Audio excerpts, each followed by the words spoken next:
নমস্কার সবাইকে। আমার আজ বছরের দ্বিতীয় দিন, আর কিছুক্ষণের মধ্যেই রাজ্যের মাননীয় মুখ্যমন্ত্রীর হাত ধরেই শুভ উদ্বোধন হতে যাচ্ছে ত্রিপুরা রাজ্যের ৪৪তম ঐতিহ্যবাহী বইমেলার শুভ উদ্বোধন।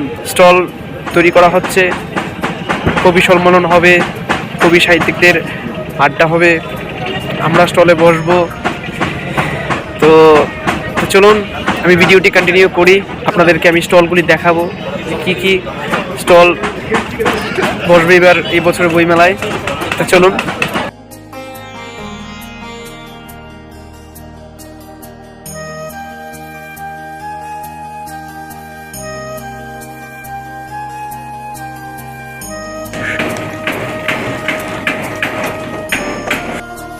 মঞ্চ তৈরি করা হচ্ছে, আপনারা দেখতেই পাচ্ছেন।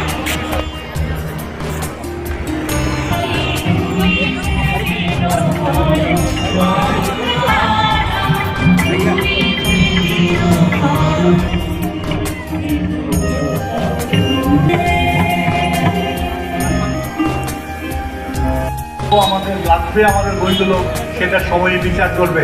অত্যন্ত সম্মানীয় ব্যক্তি, সিনিয়র লেখক মিলন কান্তি দত্ত স্যারের লেখা